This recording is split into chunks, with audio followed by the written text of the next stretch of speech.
Hello friends, welcome to will Rojan crime diaries. நம்ம சேனலில் எவ்வளோ கேசஸ் பார்த்துருப்போம். இந்த கிரைம் கேஸோட டெம்ப்ளேட் எப்படி இருக்குன்னா, ஃபர்ஸ்ட் ஒரு குற்றம் நடக்கும். அது கொலையாக இருக்கலாம், இல்லை ராபரியாக இருக்கலாம், இல்லை ஒரு பெண்கிட்ட தவறாக நடந்த வழக்காக இருக்கலாம். அந்த வழக்கோட விசாரணை நடக்கும். கடைசியில் அந்த கைதிக்கு ஒரு தண்டனை வாங்கி தருவாங்க. இதோட கிரைம் கேஸ் முடிஞ்சு போயிடும். பட் இன்னைக்கு நம்ம பார்க்க போகிற கேஸ் முற்றிலும் வித்தியாசமானது. இந்த கேஸை எங்கேருந்து ஆரம்பிக்கலாம்? ஒரு மிக கொடூரமான ஒரு நபர் ஒரு கொலை பண்ணிடுறாரு. அந்த நபருக்கு பரோலில் வெளிவர முடியாத மாதிரி ஆயுள் தண்டனை கொடுக்குறாங்க. அந்த நபர் ஜெயிலுக்குள்ளே போகிறாரு. அவர் ஜெயிலுக்குள்ளே போனதுலேருந்து அந்த நபரோட வாழ்க்கையில் என்ன மாதிரிலாம் நிகழ்வுகள் நிகழுது அப்படிங்கிறத பற்றி இன்றைக்கி நம்ம இந்த வீடியோவில் பார்க்க போகிறோம். ஜென்ரலாக ஒரு கைதியோட மனநிலை நினச்சி பாருங்கள். தான் பண்ண கொலைக்கு பரோலில் வெளிவர முடியாத மாதிரி ஆயுள் தண்டனை கொடுத்துட்டா அவனோட வாழ்க்கையே அவ்வளோதான், இனிமேல் நம்ம லைஃப் ஃபுல்லாக ஜெயிலு தான் இருக்கணும் அப்படிங்கிற மாதிரி தான் ஒரு மனநிலை இருக்கும். இதே மாதிரி தான் நம்ம லைஃப்பில் எல்லாருமே ஒரு டைத்தில் ஃபீல் பண்ணியிருப்போம். சில பேருக்கு பிஸ்னஸ் லாஸ் ஆயிரும், சில பேர் நம்ம க்ளோஸான குடும்ப உறவுகளை இழந்துருவோம். இந்த மாதிரி சூழ்நிலையில் நம்ம மனநிலை எப்படி இருக்கும்? நம்ம வாழ்க்கையே அவ்வளோதான்டா, எல்லாமே முடிஞ்சு போச்சு அப்படிங்கிற மாதிரி நினைப்போம். பட் வாழ்க்கையில் எவ்வளவு பிரச்சனை வந்தாலும், நம்ம எவ்வளவு ஒரு மிகப்பெரிய அதால பள்ளத்தில் போய் விழுந்தா கூட நம்ம வாழ்க்கையை எந்த இடத்துல இருந்து வேணாலும் சீரமைக்க முடியும் அப்படிங்கிறது இன்னைக்கு நம்ம பார்க்க போகிற கேஸ் ஒரு சரியான உதாரணம். Life is full of surprise அப்படிங்கிற மாதிரி சொல்லுவாங்க. அன்பே சிவம்னு ஒரு படம் வந்திருக்கு. அந்த படத்தில் கிளைமேக்ஸில் ஒரு டைலாக் வரும், இவ்வுலகம் அடுத்த நொடி ஒளித்து வைத்திருக்கும் ஆச்சரியங்கள் ஏராளம், ஆச்சரியம் நிறைந்த இவ்வுலகத்தின் மேல் நம்பிக்கை வைத்து பயணிக்கிறேன்னு கமலஹாசன் சார் ஒரு டைலாக் சொல்லுவார். கிட்டத்தட்ட அதே மாதிரி தான் நம்ம லைஃப்பில் என்ன மாதிரிலாம் சர்ப்ரைஸ் வெயிட் பண்ணிட்டு இருக்குன்னு யாராலையும் கெஸ் பண்ணவே முடியாது. இன்னைக்கு நம்ம பார்க்க போகிற கேஸை ஒரு கிரைம் கேஸ்ன்னு சொல்லலாம், இல்லை மோட்டிவேஷன் சொல்லலாம், என்ன வேணாலும் சொல்லலாம். But I can assure you one thing, இந்த கேஸோட இறுதியில் நீங்கள் யாருமே எதிர்பார்க்காத ஒரு வித்தியாசமான ட்விஸ்ட் காத்துட்டு இருக்கு. கண்டிப்பாக இந்த கேஸோட இறுதி வரைக்கும் உங்களால் அது என்ன ட்விஸ்ட்டுங்கிறத யூகிக்கவே முடியாது. கடைசி வரைக்கும் ஸ்கிப் பண்ணாம பாருங்க. ஆயுள் தண்டனை கைதியா ஜெயிலுக்கு போன அந்த நபருக்கு என்ன நிகழ்ந்ததுங்கிறத நம்ம தெரிஞ்சுக்கிறதுக்கு முன்னாடி உங்க டைம் 2 செகண்ட்ஸ் எனக்காக ஸ்பெண்ட் பண்ணி என்னோட வீடியோஸ் உங்களுக்கு பிடிச்சிருந்துச்சுன்னா லைக் பண்ணிட்டு கமெண்ட் பண்ணிட்டு, இன்கேஸ் உங்களுக்கு கமெண்ட் பண்றதுக்கு நேரம் இல்லாட்டா கூட பரவாயில்ல, ஸ்டார் ரேட்டிங் மாதிரியோ heart symbol whatever it is உங்களுக்கு என்ன தோணுதோ டைப் பண்ணுங்க. நீங்க கொடுக்குற ஒவ்வொரு லைக்கும் கமெண்ட்டும் சப்ஸ்கிரைபும் மட்டும்தான் என்னோட சேனலை அடுத்த லெவலுக்கு எடுத்துட்டு போறதுக்கு மிகவும் உதவியா இருக்கும். மேலும் இன்னொரு வியூவர்ஸ் கமெண்ட் போட்டிருந்தாரு, நீங்கள் வீடியோ போடும்போது சில பேருக்கு நோட்டிஃபிகேஷன் வரல, நீங்கள் வாட்ஸ்அப் சேனல் மாதிரி ஆரம்பிக்க கூடாதுன்னாரு. சூப்பரான ஐடியா. ஒரு சேனல் ஆரம்பித்தேன், அது கிணத்துல போட்ட கல் மாதிரி இருக்குது. ஸோ அந்த சேனலை கொஞ்சம் நம்ம ஆக்டிவேட் பண்ணலாம். இந்த வீடியோவோட டிஸ்கிரிப்ஷனில் கமெண்ட் பாக்ஸில் நம்ம வாட்ஸ்அப் சேனலோட லிங்க் கொடுத்துருக்கேன், மறக்காமல் ஜாயின் பண்ணிக்கோங்க. இன்கேஸ் உங்களுக்கு நோட்டிஃபிகேஷன் வராட்டா கூட நான் வீடியோ பப்ளிஷ் பண்ண உடனே அதில் நான் போஸ்ட் போடுறேன். 1985 வருஷம் ஆப்பிரிக்கன் கண்ட்ரிலேருந்து ஒரு மிகப்பெரிய குடும்பம் அமெரிக்காவுக்கு இமிகிரேட் ஆகி வராங்க. அந்த குடும்பத்தில் மொத்தம் 3 பசங்க 2 பெண் குழந்தைகள், மொத்தம் 5 குழந்தைகளோட அந்த தம்பதிகள் அமெரிக்காவில் தங்களுக்கு ஒரு நல்ல வாழ்க்கை கிடைக்கும் அப்படிங்கிற கனவோட இமிகிரேட் ஆகி வராங்க. இதில் கடைசி பையனோட பேரு ரெஜி கோல் அப்படிங்கிற ஒரு பையன், மூத்த பையனோட பேரு கென்னி அப்படிங்கிற ஒரு பையன். இந்த தம்பதிகள் கொஞ்சம் பண வசதி குறைவாக இருந்ததுனால, ஒரு நல்ல வாழ்க்கையை வாழணுங்கிற மாதிரி அமெரிக்காக்குள்ள வந்ததுனால இவங்களால ஒரு குறைஞ்ச வாடகைக்கு மட்டும்தான் ஒரு வீடு எடுத்து தங்குற மாதிரி ஒரு சூழ்நிலை ஏற்படுது. குறைஞ்ச வாடகை வீடு இருக்கிற ஏரியா லாஸ் ஏஞ்சல்ஸ்ல ரொம்ப டேஞ்சரான பகுதிகள் அப்படிங்கிறதுனால, டேஞ்சரா இருந்தா கூட பரவாயில்லன்னு சொல்லிட்டு இந்த தம்பதிகள் தன்னோட 5 குழந்தைகளோட ஒரு கிரைம் அதிகம் நடக்கிற ஒரு ஏரியாவில் போய் குடிபெயர்றாங்க. அப்படி அவங்க குடிபெயர்ந்து போகிற அந்த ஏரியாவில் பார்த்தீங்கன்னா சின்ன சின்னதாக கேங்ஸ்டர் இருப்பாங்க. ஒரு 15 வயசு பசங்க, 17 வயசு பசங்க, ஆளாளுக்கு ஒரு 10 பேர் சேர்ந்துட்டு ஒரு கேங்ஸ்டர் கும்பல் மாதிரி வச்சுருப்பாங்க. கேங்ஸ்டர்னா நம்ம ஊரில் என்னமோ அந்த ரோட்டில் பசங்க போட்டிக்கு கிரிக்கெட் மேட்ச் கிடையாது. இவங்க கையில் துப்பாக்கி இருக்கும், ஆயுதம் இருக்கும், எப்போ வேணாலும் அடிச்சுப்பானுங்க, ஒருத்தனை கொலை பண்ணிப்பாங்க, போதை மருந்து கடத்துவானுங்க, சாப்பிடுவானுங்க. அந்த மாதிரி ஒரு மோசலான கும்பலாக தான் இருந்துட்டு இருக்கு. அப்படிப்பட்ட இந்த கும்பலில் இந்த தம்பதி முதல் பையன் கென்னிங்கிறவன் போய் ஜாயின் பண்றான். ஒரு கும்பல்ல போய் ஜாயின் பண்ணிக்கிறான்.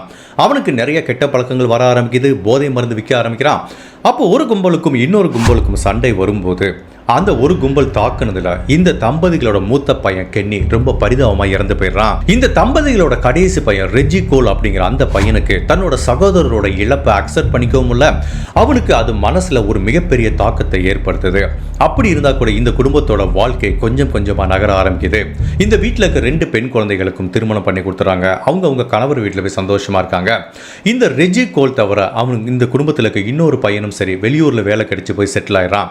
இந்த டயத்தில் ரெஜி கோல் மட்டும் தன்னோட அம்மா அப்பா கூட இருந்துட்டு வரும்போது அவங்க அம்மா அப்பாக்குள்ளேயும் நிறைய பிரச்சனை வந்து கருத்து வேறுபாடு வந்து டிவோர்ஸ் வாங்கிக்கிறாங்க. அவங்க அப்பா அவங்க அம்மா விட்டு பிரிஞ்சுட்டு போயிடாரு. இப்போ இந்த ரெஜி கோல் அவங்க அம்மா மட்டும்தான் அந்த ஏரியாவில் இருக்க ஆரம்பிக்கிறாங்க. ரெஜி கோல் கொஞ்சம் ஸ்கூலுக்கு போயிட்டு வந்தவன் நாளுக்கு நாள் அவனோட பிஹேவியரும் கொஞ்சம் கொஞ்சமாக மோசமாயிட்டு வருது. அவங்க பிரதர் கென்னி எந்த மாதிரி ஒரு தவறான வழிக்கு போனானோ அந்த சகவாசம் இவனுக்கும் ஏற்படுது. தன்னோட பிரதர் கென்னியோட ஃப்ரெண்ட்ஸ் கூட பழக்கம் ஏற்படுது.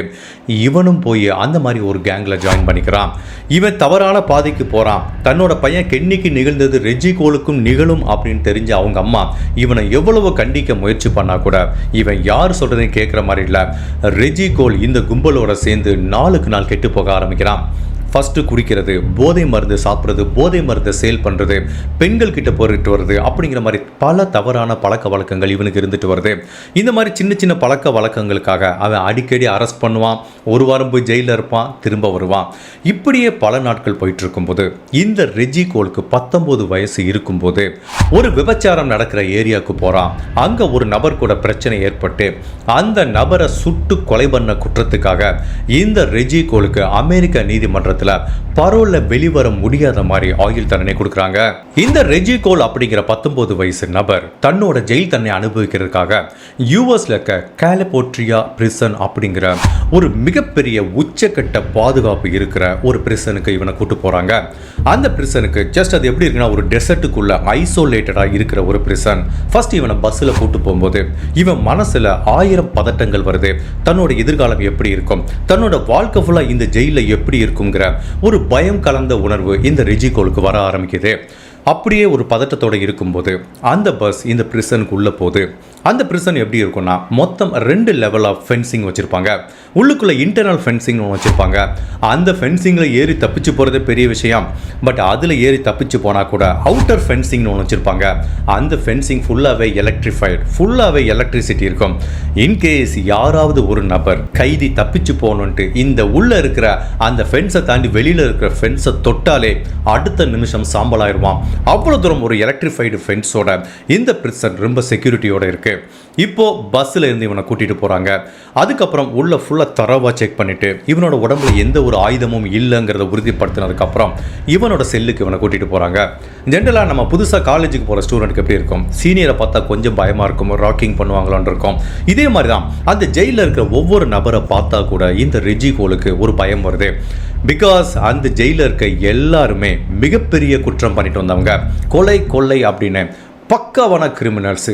அதாவது வாழ்க்கையில் எதை வேணாலும் இழக்கிறதுக்கு ரெடியாக இருப்பாங்க, எந்த மாதிரி குற்றம் செய்கிறதுக்கும் ரெடியாக இருப்பாங்க. கொலை பண்ணுறதுங்கிறது ரொம்ப சாதாரண விஷயம் அப்படிங்கிற மாதிரி மைண்ட் செட்டில் இருக்க அவ்வளவு கிரிமினல்ஸை பார்த்து இந்த ரெஜி கோலுக்கு மனசுக்குள்ள ஒரு பயம் உணர்வு வருது. பல விதமான பட்டாம்பூச்சிகள் பார்க்க ஆரம்பிக்குது. ஃபைனலாக இந்த ரெஜி கோலை அவனோட செல்லுக்கு கூட்டிகிட்டு போகிறாங்க. ஜஸ்ட் ஒரு சின்ன ரூமு தான். அந்த ரூமுக்குள்ளே 2 பெட் இருக்குது. காட் கீழே 1 மேலே 1. அந்த ரூமுக்கு விண்டோ கிடையாது. அதோட கதவுகள் மெட்டல் டோரை வச்சு தான் பூட்டப்பட்டிருக்கும். ஈவன் இவங்களுக்கு சாப்பாடு கொடுக்கறது கூட ஒரு சின்ன ஹோல் வழியாக தான் கொடுப்பாங்க. உள்ளுக்குள்ளே பக்கத்திலே ஒரு டாய்லெட் கிளாஸட் இருக்கும், அங்கேயே தான் குளிச்சுக்கணும். இவ்வளோ ஒரு சின்ன ரூமுக்குள்ளே அவன் உள்ளே போனவனையே நம்ம வாழ்க்கை ஃபுல்லாக இனிமேல் இங்கே தான் இருக்க போகிறோமா அப்படிங்கிற ஒரு அச்ச உணர்வு வர ஆரம்பிக்குது. இவன் உள்ளே போகிறப்பவே அந்த காட் நான் ஏற்கனவே சொன்ன மாதிரி 2 காட் இருக்கு. கீழே இருக்கிற காட்டில் இவன் கூட செல்ல தங்கியிருக்க அந்த நபர் ஏற்கனவே படுத்திருக்காரு. பட் ரெஜி கோல் அந்த நபர்கிட்ட போய் ஒரு வார்த்தை கூட பேசலை. பிகாஸ் ரெஜி கோல் கேள்விப்பட்ட வரைக்கும் ஜெயிலுங்கிறது ரொம்ப ஒரு ஆபத்தான இடம், யாரை வேணாலும் கொலை பண்ணலாம் அப்படிங்கிறதுனால நம்ம யாருக்கிட்டையும் பேசாமல் எந்த தொடர்பும் வச்சுக்கலாம அமைதியாக இருந்தால் இந்த ஜெயிலில் நம்ம உயிரோட வாழ முடியுங்கிற நம்பிக்கையில் தான் கூட இருக்கிற அந்த நபர்கிட்ட ஒரு வார்த்தை கூட பேசாமல் அந்த காட்டில் மெதுவாக மேலே ஏறி போய் படுத்துறான். இப்படியே ஒரு 4-5 நாள் உருண்டோடி போகுது. யாருக்கிட்டையும் பேசல. ஏன் செல்ல தான் கூட இருக்கிற அந்த இன்மேட்டுக்கிட்ட ஒரு வார்த்தை கூட பேசல. அவனோட பேர் என்னன்னு கூட இவனுக்கு தெரியாது. ஒரு நாள் ஒரு சாயங்காலம் இவன் மேலே படுத்து தூங்கிட்டு இருக்கான். அப்போ அந்த கீழே படுத்துட்டு இருந்த நபர் கீழே இப்படி படுத்துட்டு புக்கு படிச்சுட்டு இருக்காரு. திடீர்னு அந்த ஜெயிலில் இருக்கிற ஒரு 4-5 கைதிகள் இந்த ஜெயில் செல்லுக்குள்ளே வர்றாங்க. அந்த ஜெயிலுக்குள்ளே எப்படின்னா எல்லாருமே கேங்காக இருப்பாங்க. ஒரு 10 பேர் 15 பேர் குரூப்பாக இருப்பாங்க. அப்படிப்பட்ட ஒரு கேங் இந்த ரூமுக்குள்ளே வந்து கீழே படுத்துட்டு இருக்க இந்த ரெஜி கோலோட அந்த இன்மேட்டு கிட்ட பேசுகிறாங்க. அவரை கடுமையாக தாக்க ஆரம்பிக்கிறாங்க. ஏன் அந்த நபர்கிட்ட தவறாக கூட நடந்துக்கிறாங்க. ஒரு ஆண் கூட உறவில் இருக்கிறது இந்த மாதிரி மாதிரி ஜெயிலில் ரொம்ப சாதாரணங்கிறதுனால இவனுக்கு ஒன்றுமே புரியல, இவன் என்ன பண்ணான்னு தெரியல. பிகாஸ் கீழே அந்த நபரை இவ்வளோ தூரம் தாக்குறாங்க, தவறாக நடந்துக்கிறாங்க. பட் அந்த நபர் ஒரு டைம் கூட எதிர்ப்பு தெரிவிக்கல. அதுலேருந்து இந்த ரெஜி கோல் என்ன கற்றுக்கிட்டார் அப்படின்னா, ஓகே நம்மளை என்ன வேணாலும் பண்ணால் கூட நம்ம எதிர்ப்பு தெரிவிக்காமல் இருக்கணுமோ, இருந்தால் உயிரோடு இருப்பாங்களோ அப்படிங்கிற மாதிரி தோணுது. ஒரு பக்கம் என்ன தோணுது, ஒருவேளை இவங்களை எதிர்த்து அடித்தா நம்மளுக்கு பயந்துட்டு போவாங்க, நம்மளை இந்த மாதிரி தொந்தரவு பண்ண மாட்டாங்களோ அப்படிங்கிற மாதிரி ரெண்டாவது வெவ்வேறு விதமான தாட்ஸ் வர ஆரம்பிக்குது. அப்படி இருந்தால் கூட இந்த இன்சிடென்ட் பல டைம் நடக்க ஆரம்பிக்குது. ஒரு வாரத்தில் 3-4 டைம் இந்த கேங் இந்த செல்லுக்குள்ளே வர்றாங்க, கீழே இருக்க அந்த நபரை தாக்குறாங்க, தவறாக நடந்துக்கிறாங்க. பட் மேலே படுத்துட்டு இருக்க ரெஜி கோல் ஜஸ்ட் தூங்குற மாதிரி நடிச்சிட்டு இருக்கான். நம்மளுக்கு எதுக்கு வம்பு, பேசாமல் இருப்போம் அப்படின்னு சொல்லிட்டு பட் காதை கொடுத்து இவங்க என்ன பேசுகிறாங்க வைக்கிறாங்க அப்படிங்கிற எல்லா விஷயத்தையும் கேட்டுட்டு இருக்கான். நான் ஏற்கனவே சொன்ன மாதிரி இவங்க இருக்கிற பிரிசன் அமெரிக்காவில் இருக்கிறதுல ஒன் ஆஃப் த மோசமான பிரிசன் சொல்லலாம். இங்கே இருக்கிற கைதிகள் எப்போவுமே அவங்களுக்குள்ள ஒரு ஆயுதத்தை வச்சுருப்பாங்க. ஃபார் எக்ஸாம்பிள் ஒரு கத்தி, அவங்களே ஜெயிலுக்குள்ளே செஞ்ச கத்தி. ஃபார் எக்ஸாம்பிள் இப்போ ஒரு பாத்ரூமில் தகர டோர் இருக்குன்னா அந்த தகரத்தை கட் பண்ணி மடித்து அதை ஷார்ப்பாக கத்தி மாதிரி ஆக்கி எல்லா கைதிகளுமே அவங்க பாதுகாப்பு வச்சுருப்பாங்க. பிகாஸ் எப்போ எந்த கைதி இவனை தாக்குவான் கொலை பண்ணுவான்னு யாருக்குமே தெரியாது. ஸோ கையில் இந்த மாதிரி ஒரு ஆயுதம் இருந்தால் தான் இங்கே உயிரோடு இருக்க முடியும் அப்படிங்கிற மாதிரி ஒரு சூழ்நிலை ஏற்படுது. இப்படியே சில மாதங்கள் உருண்டோடி போகும்போது இந்த ரெஜி கோலுக்கு கொஞ்சம் கொஞ்சமாக இந்த பிரிசனில் என்ன நடக்குது, உள்ளுக்குள்ளே எப்படி ஸ்ட்ரக்சர் இருக்குது, என்ன மாதிரி நாம் இருந்தால் இங்கே உயிரோடு இருக்கலாம் அப்படிங்கிறது அவங்களுக்கு கொஞ்சம் கொஞ்சமாக புரிய ஆரம்பிக்குது. ரெஜி கோல் கற்றுக்கிட்ட மிக முக்கியமான விஷயம் என்ன அப்படின்னா, இந்த பிரிசனுக்குள்ள நான் ஏற்கனவே சொன்ன மாதிரி எல்லாமே கேங்காக தான் இருக்காங்க. ஏதாவது ஒரு கேங்கில் போய் நம்ம ஜாயின் பண்ணிக்கிட்டா நம்ம உயிருக்கு பாதுகாப்பு. இன்கேஸ் தனக்கு ஏதாவது பிரச்சனை வந்து அந்த கேங்கில் இருக்க மற்ற மெம்பர் சப்போர்ட்டுக்கு வருவாங்கங்கிற மாதிரி எந்த கேங்கில் போய் ஜாயின் பண்ணலாங்கிற மாதிரி இந்த ரெஜி கோல் திங்க் பண்ணுறான். பட் ஒரு கேங்கில் போய் ஜாயின் பண்ணுறதுங்கிறது இங்கே அவ்வளோ ஒரு ஈஸியான விஷயம் கிடையாது. ஃபஸ்ட்டு நம்மளை ப்ரூவ் பண்ணணும். ஓகே இவன் ரொம்ப தைரியமானவன், யார்கிட்டயாவது சண்டை போடுவான், எதுக்கும் துணிஞ்சுவேன் அப்படிங்கிற மாதிரி ஜெயில் கைதிகள்கிட்ட ஒரு ரெஸ்பெக்ட் இருந்தால் தான் ஏதாவது ஒரு கேங்கில் சேர்த்துப்பாங்க. சும்மா நானும் போய் இந்த வடிவேல் ஒரு படத்தில் வர மாதிரி நானும் ரவுடி அப்படின்னா இங்கே யாருமே சேர்த்துக்க மாட்டாங்க. ஸோ மற்றவங்களுக்கு எப்படி நம்ம நிரூபிக்கிறது, தான் தைரியமானவன் நிரூபிக்கிறது அப்படிங்கிறத ரெஜி கோல் திங்க் பண்ண ஆரம்பிக்கிறான். ஆனால் ஏற்கனவே சொன்ன மாதிரி எல்லாருமே இங்கே கஸ்டமைஸ்டு ஒரு கத்தி வச்சுருக்கிறதுனால தானும் இந்த மாதிரி ஒரு ஆயுதத்தை வச்சுருந்தா தான் இங்கே உயிர் பழைக்க முடியுங்கிறதுனால இவனுக்கு அந்த கத்தி எப்படி செய்யுதுன்னு தெரியல. பட் இவன் என்ன மாதிரி திங்க் பண்ணுறான் அப்படின்னா, அவனுக்கு ஒரு டூத் ப்ரஷ் கொடுத்துருப்பாங்க, அங்கே ஷார்ப்பாக சில கல் கிடைக்கிது, அந்த கல்லை வச்சு இந்த டூத் ப்ரஷ்ஷை சீவி ஷார்ப்பாக ஆகிற வரைக்கும் வச்சுட்டு ஒரு கத்தி மாதிரி ரெடி பண்ணிடுறான்.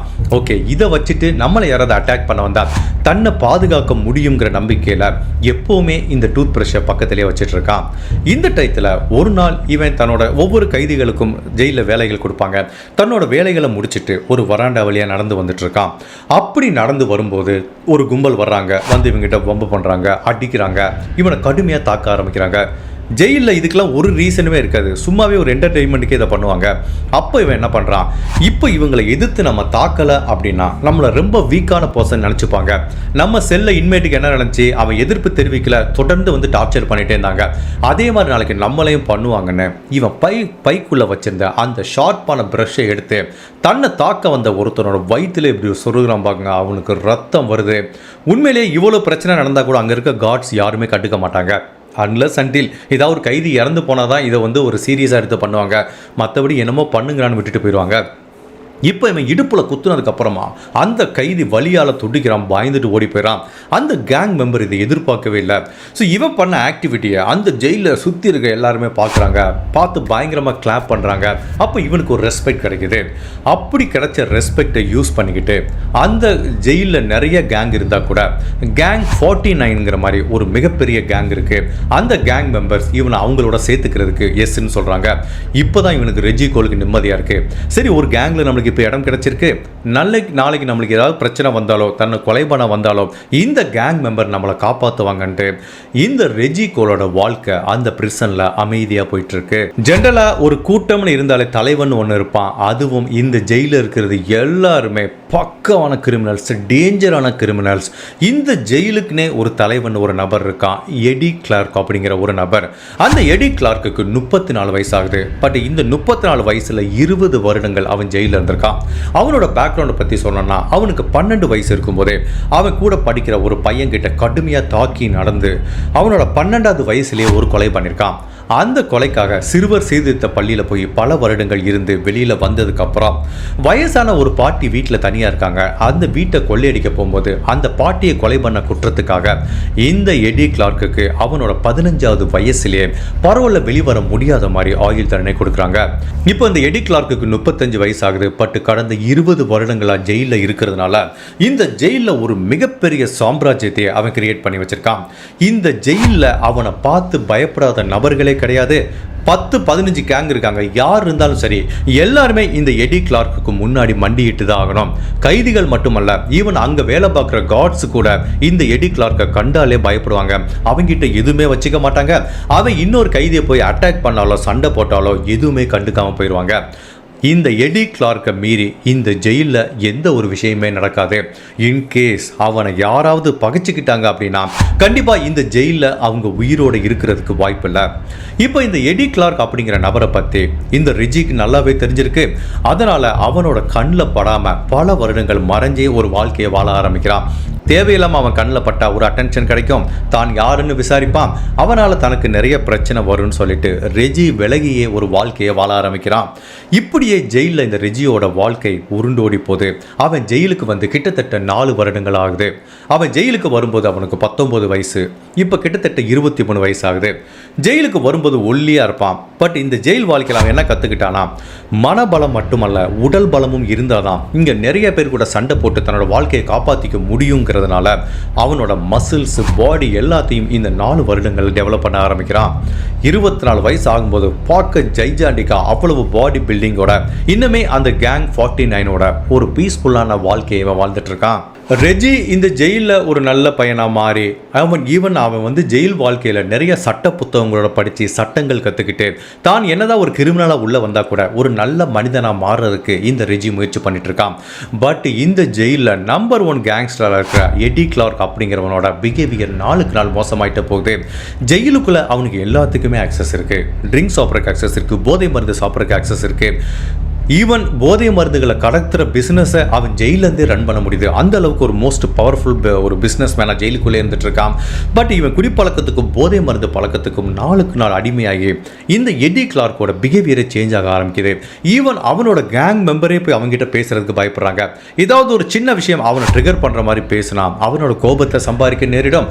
அதுக்கு மூலமாக தன்னோட உயிர் கூட போகிறதுக்கு வாய்ப்பு இருக்குன்னு அவன் கூட இருக்கிற மெம்பர்ஸை இந்த எடி கிளார்க்கோட போய் பக்கத்தில் போய் நிற்கிறதுக்கு பயப்பட ஆரம்பிக்கிறாங்க. இப்படி ஒரு சூழ்நிலை இருக்க இந்த நேரத்தில் ஒரு நாள் இந்த கைதிகள் எல்லாருமே காமனாக ஒரு பேஸ்கெட் பால் கிரவுண்டில் பேஸ்கெட் பால் விளையாண்டுட்டு இருக்கும்போது அதில் ஒரு கைதி என்ன பண்ணுறான், ஒரு சின்ன கூழாங்கற்கள் இருக்கு, அதை எடுத்து பக்கத்தில் டியூட்டி பார்த்துட்டு இருக்க ஒரு கார்டு மேலே போய் தூக்கி போடுறான். தூக்கி போட்டு எல்லாம் ஒன்றும் தெரியாத மாதிரி இப்படி ஜாலியாக ஃப்ரெண்ட்ஸ் கூட விளையாடுற மாதிரி. பட் அந்த கார்டுக்கு இது செம்ம கோவம் வந்துருச்சு. அந்த ஏரியாவில் இருக்கிற கிட்டத்தட்ட ஒரு 50 கைதிகளை கூப்பிட்டு எல்லாத்தையும் தரையில் படுக்க சொல்கிறாரு. உடனே எல்லாரும் படுத்துடுறாங்க. இப்போ அவர் கேட்குறாரு, யார் என் மேலே கல்லை தூக்கி போட்டதுன்னு கேட்குறாரு. பட் ஒருத்தனும் வாயை திறக்கிறதுக்கு ரெடியாக இல்லை. இதனால் கடுமையாக கோபம் அடைஞ்சு அந்த கார்டு என்ன பண்ணுறாரு, இந்த 50 பேரையும் ஃபுல்லாக செக் பண்ண ஆரம்பிக்கிறாரு. மேபி பைக்கில் வேறு ஏதாவது கல் வச்சுருக்காங்களா, வேறு ஏதாவது ஆயுதம் வச்சுருக்காங்களா அப்படின்னு செக் பண்ணி பார்க்கும்போது எந்த எடி கிளார்க் அப்படிங்கிற நம்பர் 1 கேங்ஸ்டரோட கேங்கில் இருக்க ஒருத்தன் என்ன பண்ணியிருக்கான், அப்போ பார்த்து கையில் ஒரு கத்தியை வச்சுருந்துருக்கான். இன்கேஸ் போலீஸ் இதை கண்டுபிடிச்சிட்டாங்க அப்படின்னா தன்னோட ஜெயில் தண்டனை அதிகரிக்க நேரிடுங்கிறதுனால அந்த கத்தியை அப்படி தூக்கி போட்டிருக்கான். இப்போ இப்படியே செக் பண்ணிட்டு வந்த கார்டு இவங்களுக்கு பக்கத்தில் ஜெயிலுக்குள்ளே செய்யப்பட்ட ஒரு கத்தியை பார்த்து பயங்கர ஷாக் ஆகிட்டாரு. அந்த கத்தியை எடுக்கிறாரு. சரி, இந்த கத்தியை யார் வச்சிருந்தா, இந்த கத்திக்கு சொந்தக்கார் யாருன்னு நீங்களே முன் வந்து உண்மையை சொல்லணுங்கிற மாதிரி கேட்குறாரு. ஒருத்தனும் வாயை திறக்கிறது ரெடியா இல்லை. பிகாஸ் ஜெயிலுக்குள்ளே இந்த மாதிரி ஒரு வெப்பன் வச்சிருக்கிறது மிகப்பெரிய அஃபென்ஸ். அதை கண்டுபிடிச்சிட்டா அதுக்குன்னு பல வருடங்கள் தனியாகவும் ஜெயில் தண்டனை கிடைக்கும். சாலிட்டரி கன்ஃபைன்மெண்ட்டுங்கிற ஒரு தனிமைப்படுத்தப்பட்ட சிறைக்கு கூட மூவ் பண்ணிடுவாங்க. அதனால் எல்லா கைதிகளும் அமைதியாக இருக்காங்க. அப்போது இந்த எடி கிளார்க் நம்பர் 1 கேங்ஸ்டர் என்ன பண்ணுறாரு, இப்படியே சுற்றி பார்த்துட்டு இருக்கான். அப்போ தான் இந்த ஜெயிலில் ஒவ்வொருத்தவங்களுக்கு ஒரு வேலை கொடுத்துருப்பாங்க. ரெஜி பெயிண்ட் அடித்து முடிச்சுட்டு வரும்போது அவனையும் சேர்த்து படுக்க வச்சுருக்காங்க. இப்போ தான் ஃபர்ஸ்ட் டைம் இந்த எடிங்கிறவன் ரெஜியை பார்க்குறான். ரெஜியை பார்த்தோன்னு தோணுது, ஒருவேளை இவன் வச்சுருந்தான் நம்ம போட்டு கொடுத்துடலான்ட்டு. காடு கிட்ட இந்த எடி என்ன சொல்கிறான், ரெஜிங்கிற இந்த நபர் தான் கத்தியை வச்சுருந்தான், இவன் தூக்கி போட்டதான் நான் பார்த்தேங்கிற மாதிரி எடி சொல்கிறான். இந்த இடத்துல ரெஜி தவிர வேறு யார் இருந்தாலும் என்ன பண்ணியிருப்பாங்க அப்படின்னா, எடி கிளார்க் சொன்னால் சரின்னு சொல்லிட்டு அக்செப்ட் போனோம். அவன் சொல்கிற வார்த்தைக்கு ஒரு வார்த்தை ஏற்று பேசினா உயிரோடு இருக்க முடியாது. அதனால் எல்லாருமே என்ன நினச்சாங்கன்னா, சரி ஓகே, ரெஜி கிட்ட கத்தி இருந்தது உண்மையா பொய்யான்னு தெரியாது, எடி கிளார்க்கே சொல்லிட்டான் உண்மையை ஒத்துட்டு போப்பா அப்படிங்கிற மாதிரி. பட் இந்த ரெஜி என்ன பண்ணுறான், மெதுவாக எந்திரிச்சிட்டு போலீஸ்கிட்ட சொல்கிறான், சார் இந்த கத்தி என்னோடது கிடையாது, எடி கிளார்க்குங்கிற இந்த நபர் பொய் சொல்கிறாருன்னு ஒரு வார்த்தை சொல்ல விட்டு ஒட்டுமொத்த பிரிசனில் இருக்க எல்லாருமே இந்த ரெஜியை ஒரு பத்திரத்தோட பார்க்குறாங்க. டேய், நீ சொன்னது சாதாரண வார்த்தை இல்லடா, இனிமேல் இந்த ஜெயிலுக்குள்ளே நீ இருக்க போகிற ஒவ்வொரு நிமிஷமும் உனக்கு நரக வேதனையாக இருக்க போதுங்கிற மாதிரி எல்லாம் பார்க்குறாங்க. அப்போவே எல்லாத்துக்கும் புரிஞ்சு போச்சு, கண்டிப்பாக எடி கிளார்க் இந்த ரெஜியை போட்டு தள்ளிடுவாங்கிற மாதிரி. இப்போ ரெஜியோட கத்தி இல்லைன்னு சொல்ல விட்டு போலீஸ் ஓகே எல்லாத்துக்கும் ஒரு வார்னிங் கொடுத்துட்டு பிரிச்சுட்டு போயிடறாங்க. பட் அந்த கைதிகள் எல்லாருமே வந்து ரெஜி கிட்ட ஒரு வார்னிங் கொடுக்குறாங்க, போச்சு நீ எடி கிளார்க்கே எதிர்த்து சொல்லிட்ட, அவன் சொன்னதுக்கு நோன்னு சொல்லிட்ட, இனிமேல் நீ உயிரோடு இருக்க போகிற நாட்களை ஒவ்வொரு நிமிஷத்தையும் நீ கவுண்ட் பண்ணிக்கோங்கிற மாதிரி ஒரு வார்னிங் கொடுத்துட்டு போகிறாங்க. இது வரைக்கும் தைரியமாக இருந்த ரெஜிக்கு இப்போ ஒரு சின்ன பதட்டம் வர ஆரம்பிக்குது. ஒருவேளை நம்ம அவன் சொல்கிறத கேட்டுட்டு ஆமான்னு சொல்லியிருக்கணுமோ, சரி நம்ம கத்தி இல்லைன்னு சொன்னேன், பட் அது இவ்வளோ பெரிய டேஞ்சராக நம்மளுக்கு வந்து முடியுதோ அப்படிங்கிற மாதிரி ஒரு பதட்டம் வர ஆரம்பிக்குது. இதுக்கப்புறம் ஒவ்வொரு நிமிஷமும் இந்த ஜெயிலுக்குள்ள ரெஜிக்கு நரக வேதனையாக இருக்கு. எப்போ வேணாலும் இந்த எடி கிளார்க்கோ இல்லை அவனோட கேங் மெம்பர்ஸோ தன்னை வந்து கொலை பண்ணலாம்ங்கிற ஒரு பதட்டத்தோடையே இருக்க ஆரம்பிக்கிறான். இப்படியே சில நாட்கள் உருண்டோடி போது இவனோட பதட்டம் நாளுக்கு நாள் அதிகமாயிட்டே வருது. இதே மாதிரி ஒரு நாள் கிரவுண்டில் எல்லாரும் பேஸ்கெட் பால் விளையாண்டுட்டு இருக்கும்போது இந்த ரெஜி விளையாண்டுட்டு இருக்கான். அப்போது தூரத்தில் இருக்க எடி கிளார்க்குங்கிற அந்த கேங்ஸ்டர் ரெஜியை நோக்கி நடந்து வரான். அவன் தூரமாக தான் பக்கத்தில் நடந்து வர்றதை பார்த்தவனே இவனுக்கு புரிஞ்சு போச்சு, இவன் நம்மளை ஏதோ பண்ண போகிறான்ட்டு. பட் அந்த எடி கிளார்க் என்ன பண்ணுறான், இந்த ரெஜி மேலே கையை போட்டுட்டு, அன்னைக்கு நீ என்ன சொன்ன, நான் சொன்னேன் ஆமான்னு சொல்லாமல் நான் சொன்னது பொய்யுங்கிற மாதிரி சொன்னையா, என்னை பற்றி உனக்கு தெரியுமா அப்படின்னு பேசிகிட்டு இருக்கும்போதே எடி கிளார்க் தான் பையில் வச்சிருந்த ஒரு கத்தியை எடுத்து இந்த ரெஜியோட இடுப்பு பகுதியிலே ஒரு சொருகுறான். இவனால் கத்தக்கூட முடியல, அவ்வளவு ரத்தம் வர ஆரம்பிக்குது. இந்த இன்சிடெண்ட்டை அந்த ஜெயிலில் இருக்க எல்லா கைதிகளும் பார்க்குறாங்க, ஏன் அங்கே வேலை பார்க்குற கார்ட்ஸ் கூட பார்க்குறாங்க. பட் யாருமே ரெஜிக்கு உதவி செய்கிறதுக்கு முன் வரலை. பிகாஸ் இந்த க்ரைமை பண்ணிட்டு இருக்குது எடி கிளார்க். அவன் பண்ணது தான், அவனை மீறி யாருமே எதுவும் பண்ண முடியாதுங்கிறதுனால காட்ஸும் ஒன்றும் தெரியாத மாதிரி கண்டுக்காமல் போயிட்டாங்க. கத்தியில் குத்திட்டா ரத்தம் வருது, ரத்தம் வரக்கூடாதுங்கிறதுக்காக ரெஜி இப்படி கையை வச்சு அந்த ஊண்டை ஃபுல்லாக அமுக்கி பிடிச்சிட்டு இருக்கும்போது காட்ஸ் விசில் ஊதுறாங்க.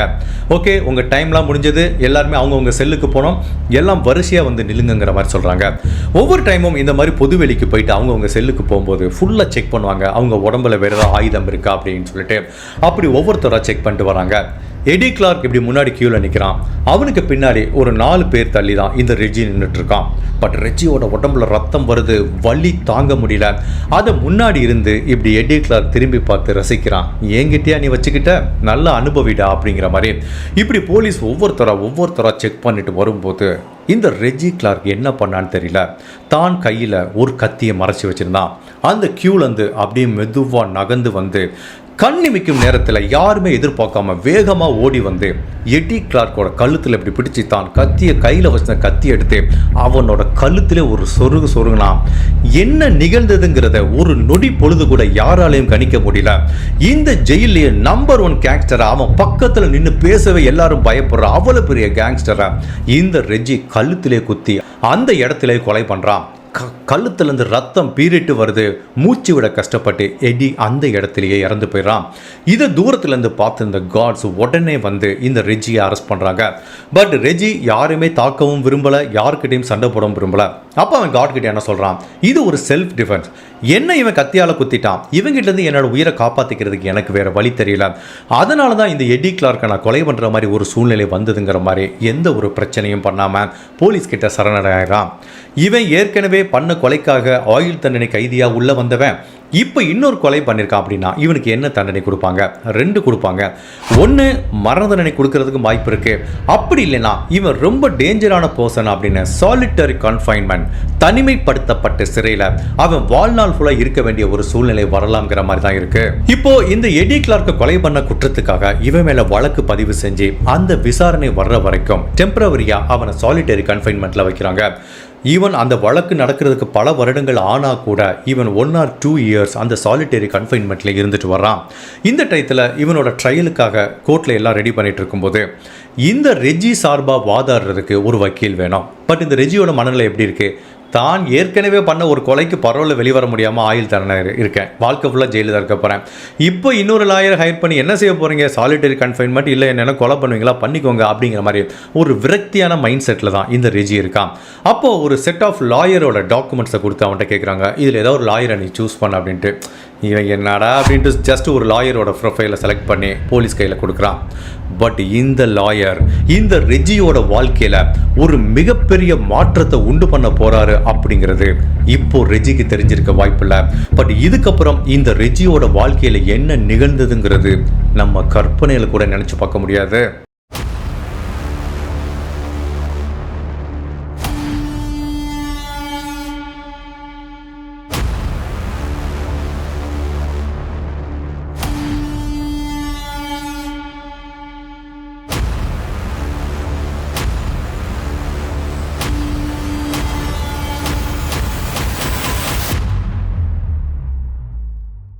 கிறிஸ்டோபர் அப்படிங்கிற ஒரு லாயரை தான் இந்த ரெஜி ரேண்டமாக செலக்ட் பண்ணியிருக்கான். இப்போ அந்த லாயர் என்ன பண்ணுறாரு, ஓகே இப்போ ரெண்டாவது அவன் ஜெயிலில் வச்சு ஒரு கைதியை கொலை பண்ணிட்டான். அதுக்கு முன்னாடி இவன் 1994 ஒரு கொலை பண்ணியிருக்கானே, அது என்ன கிரைம், அதை பற்றி விசாரிக்கலான்ட்டு அதுக்குரிய கேஸ் ஃபைல் எல்லாத்தையும் அவர் செக் பண்ணி பார்க்கும்போது கிறிஸ்டோபருக்கே ஒரு பேரதிர்ச்சி காத்துட்ருக்கு. அதாவது நான் ஏற்கனவே சொன்ன மாதிரி இந்த ரெஜி தன்னோட டீனேஜ் பருவத்தில் நிறைய தவறான நபர்களோட சகவாசம் வச்சுட்டு அந்த ஏரியாவில் சுற்றிட்டு இருந்திருக்கான். அப்போது ஒரு விபச்சாரம் நடத்துகிற ஒரு இடத்துக்கு ஒரு நபர் போயிருக்காரு.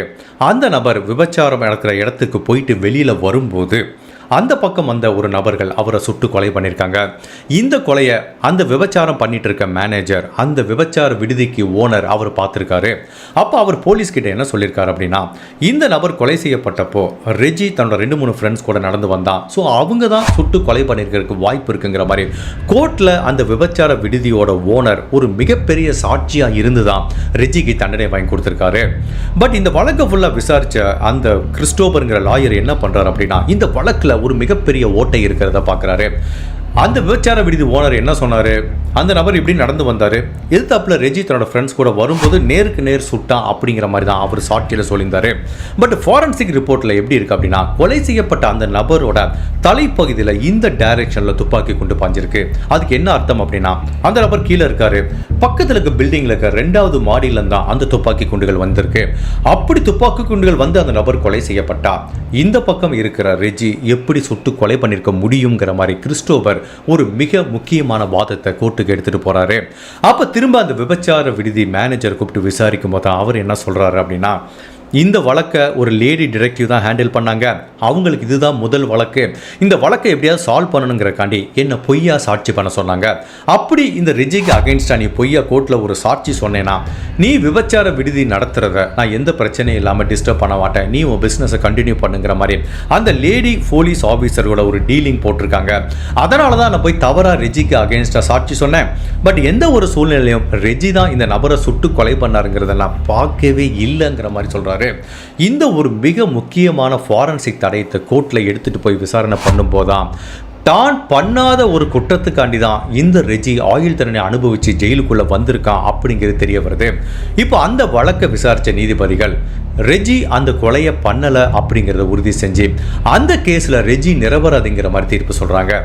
என்னதான் ரெஜி இந்த கேஸில் நிரபராதியாக இருந்தால் கூட ஜெயிலில் ஒரு மிகப்பெரிய கேங்ஸ்டர் தலைவனாக எடி கிளார்க்கை கொலை பண்ண குற்றத்துக்காக அதில் அவன் குற்றவாளிங்கிற மாதிரி தான் எங்களால் தீர்ப்பு சொல்ல முடியுங்கிற மாதிரி சொல்கிறாங்க.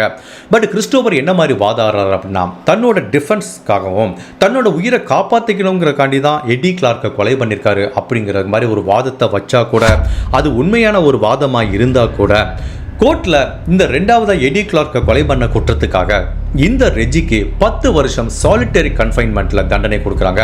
தனிமைப்படுத்தப்பட்ட சிறைங்கிறது அவ்வளவு கொடூரமாக இருக்கும்.